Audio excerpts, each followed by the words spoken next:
Hey watch friends, today we're going to be taking a look at a debut offering from a new micro brand. This is from Adley, and it's hard to see there, but this is the FIXI-T1. This one's going to be coming to Kickstarter on March 24th of 2023, and I'll of course have a link down in the video description. As you saw from the banner there, they did send this one in, and I don't have to send it back, so I want to be transparent about that.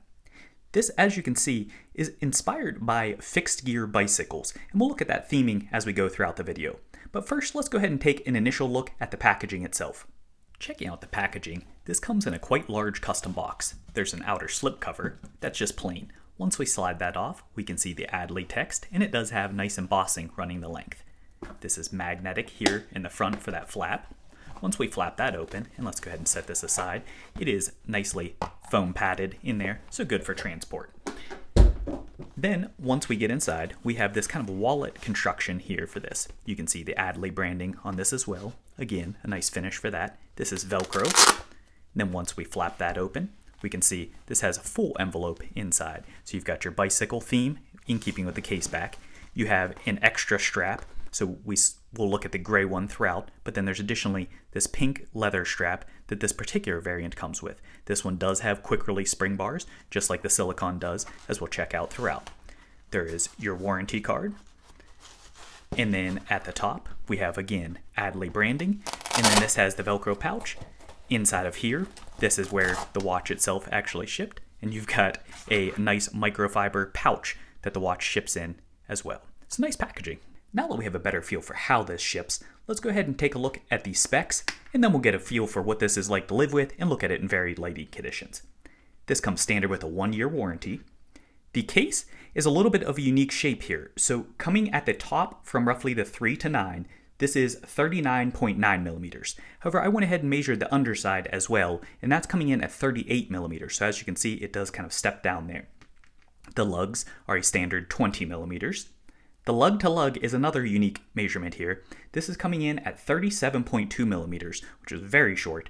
So I went ahead and actually, because of this unique configuration, which I'm calling like a unicorn configuration since it's not really a bullhead, measuring the crowns, which it's a proper crown at the top and a faux crown at the 6 o'clock as we'll look at, this is coming at 44.2 millimeters. So even inclusive of this crown, of the crowns rather, this is still very short lug to lug.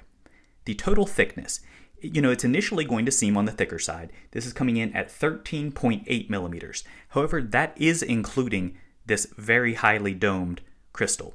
The crystal itself is a double dome, and it is sapphire with an inner AR. However, as we've talked about many times before, anytime you're dealing with a dome that is that significant, you're going to naturally have glare that comes up. Even with knowing inner and outer coatings of AR, it's just the nature of the beast, but you get some cool effects with that dome. As for the movement, this is coming with a Seiko NH35. I'm sure most of you are already familiar with it. However, it's an automatic movement. It's going to be a lower beat, around 40 hours of power reserve, hacking, hand winding, all that kind of good stuff. The water resistance, somewhat surprisingly, is 100 meters or 10 atmospheres, and we'll talk about why that's surprising as we look at the construction. The weight on this silicone strap is coming in at 79.5 grams. On the leather strap, it actually is lighter at 74.4 grams, so pretty much a featherweight regardless of which configuration you have on it. So now that we have the basic specs out of the way, let's go ahead and take a deeper dive into the model and see what it's like to live with. First, for the colors. This comes in 3 variants. The gray that we're looking at today, additionally there's a black and a white version, each of them having their own unique accents. On all of them, you're going to notice right off the bat, the most signature element is that center rim that you have, which is replicating like a bike rim for the overall effect, and that adds nice contrast and visual appeal to the dial.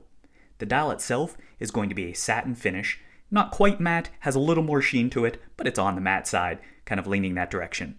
One of the subtleties, though, that's very nice to look at is this does actually have a railroad guilloche pattern in the center as well as out on the perimeter. So that really, I think, complements the dial nicely, and it's just that subtlety that you get not only light play from, but it's really nice attention to detail and touches that I think add visual interest to this, other than just being somewhat monochromatic with the contrast of the rim.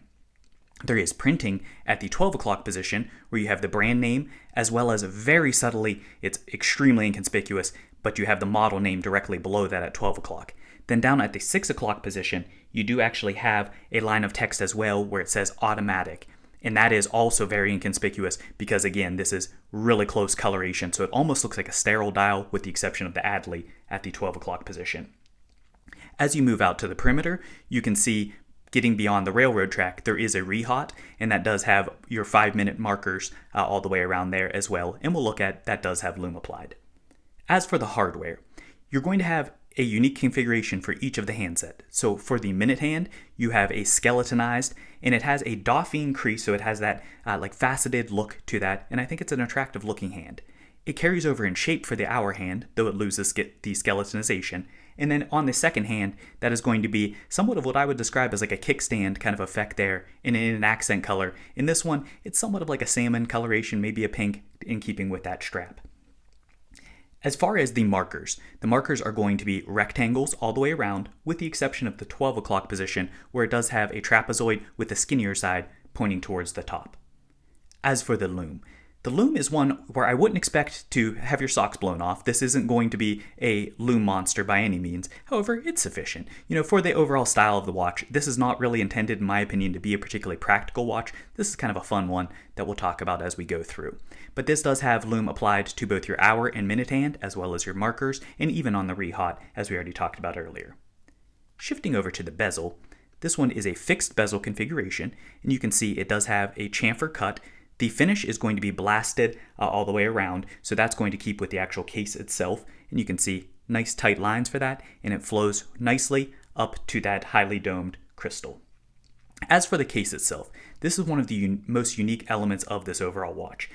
As the entire watch is 316L stainless steel, however, one of the things that's really cool is this actually has a scratch-resistant coating applied. So even though this is a blasted finish for this case, you don't have to worry as much about it showing the marks that blasting oftentimes can. So this particular version has a scratch-resistant coating. There are the other version where you can get with a PVD coating as well. Personally, I'm drawn more to the scratch-resistant coating than PVD. I think it'll hold up a little better over time and show wear less.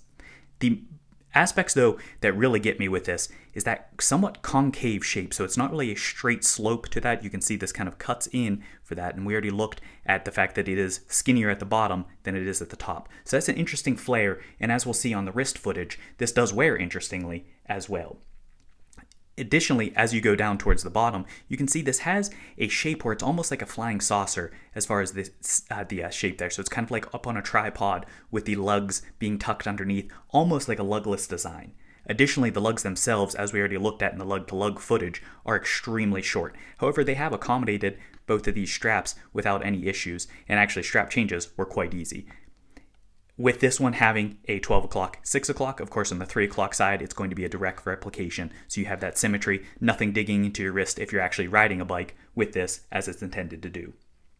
As for the crowns themselves, at the 12 o'clock, you have your only functional crown. So even though this does have dual crowns, the 12 o'clock is your actual working crown. Let's go ahead and hack that movement. Easy to grip a hold of there. You can see first click. So yes, it does have a ghost click for that with an NH35. And you can see stops on the second. Easy to move that around and then start it back up. So with that, as I'm sure you noticed, this is a push-pull configuration, I think in keeping with the overall style of this watch, so no problems there. The shape on this one is an octagon, and you can see it is signed as well, but very easy to grip a hold of. Then down at the 6 o'clock position, it does have a faux crown, and this is actually where they'll include the serial number. So there's what that one looks like. Nice little accent, and again, keeps in the symmetry, but without protruding to cause any kind of impact or overall issues there. So I think those are nice touches. Shifting over to the case back. This is another very unique area. The case back itself actually has, so the entire back is the case back, inclusive of those lugs, which are actually built into the case back. That's something I can't recall seeing previously. These are held in with screws, so it's not a screw in, it actually has 4 screws holding it in. In the center, you're going to see a nice bicycle scene that's playing out there. So again, in keeping with the overall theme, and then clean text throughout. As for the strap, this strap that we're looking at here is a silicone strap. It is a taper of 20 millimeters at the lugs down to 17 millimeters at the last hole before it has an aggressive taper to the tail itself. This strap is extremely pliable, very comfortable, very contouring to the wrist, no break-in whatsoever. one of the most comfortable straps that I've experienced. However, I think that's in keeping with silicone, which is generally tends to be very comfortable. I have not had any issues with dust or otherwise. The styling is what I would describe as a traditional tropic style. As far as the buckle is signed, and in this case is going to be a black, I assume PVD, but a black coated of some form. And then on the back, this does have quick release spring bars, so it's nice and easy to change that out if you want to throw a different strap on there. So no complaints about that. Alright, so now that we have a better feel for the watch itself, have the specs out of the way, let's go ahead and check out some comps. First, I wanted to bring in a lugless watch. This is the Gravithin Argomatic. We've looked at this in the past, and you can see here, this one's 40 millimeters, versus this, I believe this was 40 millimeters. At this one, 40 millimeters as well, but you can see a lot more presence on this. So this, I think, wears a little bit smaller than the 40 millimeters would denote, and I think partly that's owing to the 38 millimeter undercut that this has, so it shrinks down your dial area. Next, this is bringing another fixed bezel. This is a Zelos Comet, and this one's coming in around the 39 millimeters as well, so you can see similar presence to these overall. And then this is one we haven't looked at yet. This is new from Tusino, and this is their Windseeker. I will have a review of this one coming up as well, but this is coming in at 39 millimeters also. It just gives you an idea there of the different feel and aesthetic of those. Alright, so now that we have all of that out of the way, hopefully you have a pretty good feel for the watch, but I don't want to leave you without wrapping things up with my personal view of the positives, some critiques, as well as the overall summary. First, for the positives. This is one of those watches that is somewhat hard to review because if you're looking at it from a practical sense, I think it's a little bit hard. Certainly it's going to be polarizing with the style, but I approached it for what it is. Specifically, I think this is a lighthearted, somewhat whimsical watch. You know, the overall bike theme, the aesthetics of this, it does wear uniquely as we've seen, and that's a good thing or a bad thing, depending on what you're looking for. But I will say, this has great comfort. You know, from the strap itself to the overall short lug to lug. On my 6.5-inch wrist, it fits without issues, but I think it would look just fine on larger wrists as well. Though do keep in mind, again, I think this wears a little bit small for a 40 millimeter watch. I'd put it closer to around a 39 or so. The design itself, whether you love it or hate it, it is a very unique design. I haven't seen many, if any, that have that bicycle theme as well as just the overall touches and aesthetic that this has. It's not really reminiscent of any that I can readily recall, so I think that's cool. The scratch-resistant coating, definitely a big plus for me, especially with this having a blasted case. Really, I'm glad that they decided to do that. I like the look of blasting, I just don't typically like the wear characteristics of it, so that's a nice touch. And then the same thing is true as far as the price point. We didn't talk about that, but this is only coming in at $325, which puts it, I think, really at a price point where it doesn't need to be a do-all. It really can be kind of unique in the collection. Not the cheapest in the world, but certainly not bad for what you're getting. Scratch-resistant coating, sapphire crystal, NH35, nice reliable movement. So yeah, you can find cheaper ones out there, but I really think that that's reasonable for the overall. But that's not to say it's without critiques. First, we've already talked about the polarizing style. That's one, you're either going to love it or you're going to hate it. You can tell that from looking at this footage. But one of the things that I wasn't really crazy about, and you know, I warmed up to it. However, it does get that flying saucer kind of effect because the lugs are actually tucked down underneath, and because of, you know, the fairly thick overall characteristic or profile rather with the sapphire as well, it does definitely get that flying saucer effect. So this almost sits more on the wrist than it does kind of nesting into the wrist. So that's something to be aware of, and I think makes it wear in some respects almost a little thicker than it actually is, though the crystal I think offsets some of that, so not necessarily the full 13.8.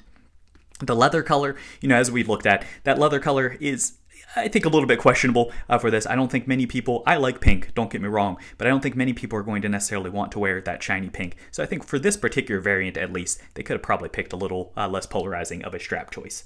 The water resistance, you know, I said we would revisit this. With having this construction that it does, one of the things that I noticed on this particular example at least, so this is a sample of one of course, you can see there's that little bit of a gap there. So with having this case back that comes in, so we have a push-pull crown and a case back that's actually held in with screws. I'm not certain, I haven't played around with this, if these screws are a little bit loose or if that's just the nature or just a one-off here, but you can see that little bit of a gap.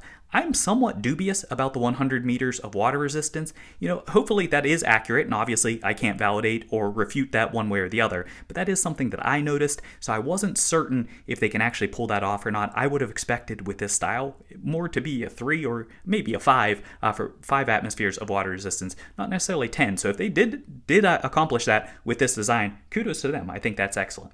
And then finally, this is, really not a complaint at all, but did just want to mention, for precision legibility, if you're one who really likes to keep track of things, you do have your marks on the interior on the rim, as well as the markers on the exterior, and even the rehot. So for 5-minute increments, you're golden. But if you want precision legibility here, it doesn't have it for the seconds, and it doesn't have it out here on the perimeter for the minutes either. So do just keep that in mind. This isn't going to be one that you're going to use as a precision timekeeping device, but again, I don't think it's intended to be.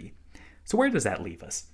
At the end of the day, I found this to be a rather charming watch. I wasn't sure about it when it first arrived. However, I came to appreciate it for what it is. It wears nicely, it's small on the wrist, it's something that's definitely different, and it's certainly comfortable. It's an original design, and it comes in at an affordable price tag. For me, this certainly is not an everyday style, but I really don't think it has to be. I have a big enough collection, and I'm sure many of you do as well, that I don't mind having one that's a little bit lighthearted and fun in there.